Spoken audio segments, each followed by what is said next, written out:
नमस्कार, आप देख रहे हैं मथुरा न्यूज़ 24 और मैं हूं आपके साथ आकांक्षा शर्मा। चलिए रुक करते हैं खबरों की ओर। थाना राया क्षेत्र के अंतर्गत यमुना एक्सप्रेस वे के राया कट के समीप से आबकारी विभाग ने मुखबिर की सूचना पर एक कार को रुकवाया, जिसकी तलाशी लेने पर कार में करीब 250 litre imperial blue Haryana brand की शराब बरामद कर 2 अभियुक्तों को भी गिरफ्तार किया। बताया जा रहा है कि यमुना एक्सप्रेस वे के रास्ते एक मारुति सुजुकी जो कि शराब से भरी हुई थी, जिसकी सूचना आबकारी विभाग को लगी तो आबकारी विभाग ने राया कट के समीप कार को पकड़ लिया और 2 अभियुक्तों को भी गिरफ्तार किया। दोनों अभियुक्त शहनवाज निवासी बलिया व सूरज कुमार पटना बिहार के बताए जा रहे हैं। कार में करीब 250 लीटर अवैध हरियाणा ब्रांड की शराब बरामद हुई। जानकारी के अनुसार यह शराब नोएडा से आगरा के लिए जा रही थी। महावन थाना क्षेत्र के गांव एक नाबालिग किशोर गायब हो गया। गायब होने की रिपोर्ट परिजनों ने थाने में दर्ज कराई। दरअसल 14 वर्षीय तरुण, जो कि गांव रूप का रहने वाला था और जो पिछले करीब 2 दिन से घर से गायब था। परिजनों के अनुसार तरुण सोमवार सुबह ट्यूशन की कहकर निकला था, जिसके बाद वह घर वापस नहीं लौट पाया। बताया जा रहा है कि गाँव के ही कुछ लड़कों के साथ उसका मोबाइल को लेकर कोई विवाद हुआ था, जिसमें एक लड़के द्वारा उसको धमकी भी दी गई थी, जिसके आधार पर किशोर के परिजन महावन थाने पहुंचे, जहां उन्होंने थाना महावन में रिपोर्ट दर्ज कराई। लड़के का मामला है, लड़का नहीं मिल रहा है मेरा। कब से? परसों से। परसों से नहीं मिल रहा? हाँ, कल 7 बजे से गायब है। सुबह? हाँ। क्या कह के गया था घर से? ट्यूशन जा रहा हूँ। फिर आप पे किसी को शक है? शक मुझे तो जो यहाँ पर लड़के उन्हीं पे ही शक है। कितने लड़कों पे शक है? एक ही पे है मुझे तो। क्या नाम है? भोप नाम है उसके लड़के। भोप नाम है। क्या शक किस बात को लेकर है? उसने लड़के को एक दिन पहले मारा है, जहाँ जैसे अगले दिन गया है तो उसको मारा भी है, धमकी भी दी है और सर पे उसके तमंचा भी रखा है। 5000 की मांग भी करी है। क्या कहा था उसने?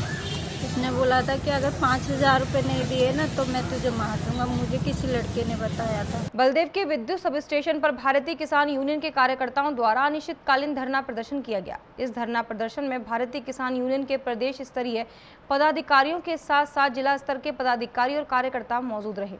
यहाँ पर सुरक्षा की दृष्टि से सर्किल की 3 थानों का फोर्स भी मौके पर लगाया गया। किसानों की प्रमुख मांग थी कि केंद्र सरकार द्वारा जिस तरह से किसानों पर 2 बिल पारित किया गया है उसको वापस लिया जाए। साथ ही यमुना एक्सप्रेस वे पर एक कट की स्थापना कराई जाए, जिससे कि यहां पर आने जाने वाले लोगों को आसानी रहे। इतना ही नहीं, बिजली की विभिन्न मुद्दों को लेकर विशाल धरना प्रदर्शन में बैठे। आज जो यहाँ पे अनिश्चितकालीन धरना प्रदर्शन शुरू किया गया, किन संबंध में किया गया? ये पंचायत थी, कोई धरना प्रदर्शन नहीं था। यहाँ पे समस्या नहीं सुनी गई तो यहाँ का जो नेतृत्व है उस नेतृत्व ने ये फैसला लिया है।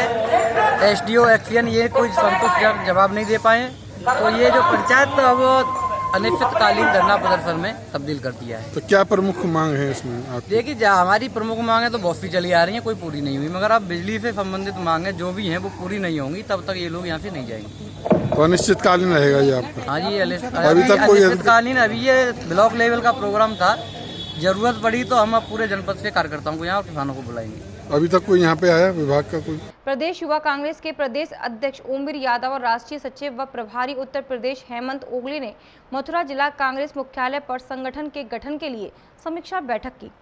इस बैठक में दर्जनों युवा कार्यकर्ता मौजूद रहे। इस बैठक में कार्यकर्ताओं ने संगठन की मजबूती के लिए अपने विचार रखे। प्रदेश अध्यक्ष ओमवीर यादव ने कहा कि कांग्रेस पार्टी युवाओं को आगे लाना चाहती है। जिला संगठन की मजबूती के लिए अधिक से अधिक युवाओं को पार्टी की विचारधारा से जोड़ना ही उद्देश्य है। उन्होंने केंद्र सरकार पर हमला बोलते हुए कहा कि मौजूदा सरकार हर मोर्चे पर विफल है, युवा बेरोजगार है और हताश है। महिलाओं को सुरक्षा देने में नाकाम ये सरकार किसानों के साथ अन्याय कर रही है। देखिए, समीक्षा बैठक है संगठन के पुनर्निर्माण और संगठन को मजबूती करने देने के लिए। आज जो देश में हाहाकार मचा हुआ है, त्राहिमाम हो रहा है और जो प्रदेश सरकार, योगी सरकार ने चारों तरफ अपहरण, लूट, हत्या और बेरोजगारी फैला रखी है।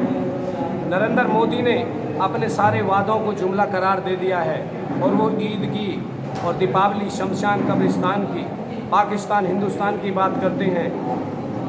इन सभी सरकार के नुमाइंदों से मैं ये कहना चाहता हूँ कि आप बात कीजिए रोजगार की, आप बात कीजिए महिलाओं की सुरक्षा की, आप बात कीजिए किसान के सम्मान की कि उसको वादा किया था कि दुगना मूल्य देंगे, आप बात कीजिए मजदूर की मजदूरी की, आप उन बातों को कर रहे हैं जिन बातों का कोई तथ्य ही नहीं है। इस देश के लोगों को ज़रूरत ही नहीं है।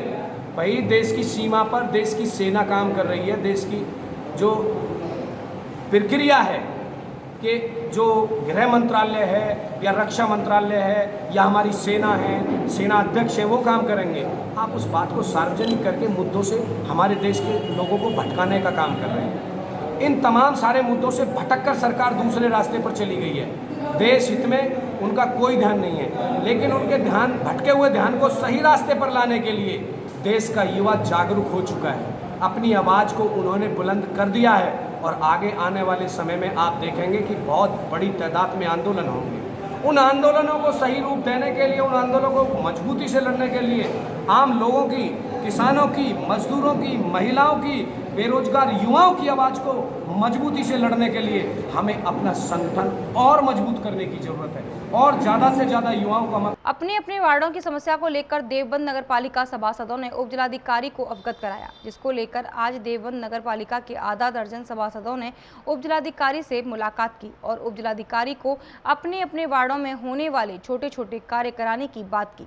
इस दौरान सभासद डॉक्टर वाजिद मालिक ने बताया कि नगर पालिका अधिशासी का ट्रांसफर हो गया था, उनका चार्ज उप जिलाधिकारी के पास है और सरकार की ओर से नगर पालिका में कोई पैसा नहीं आ पा रहा।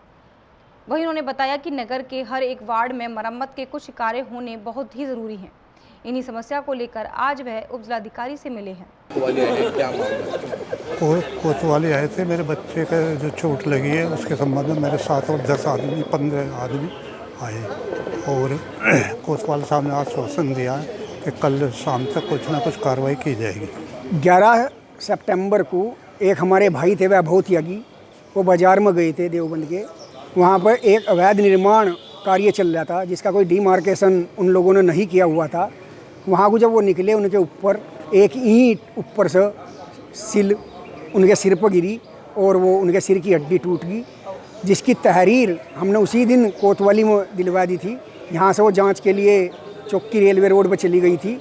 आज तक उसमें कोई कार्रवाई नहीं हुई और वो हमारा भाई वैभव त्यागी कोमा में हैं।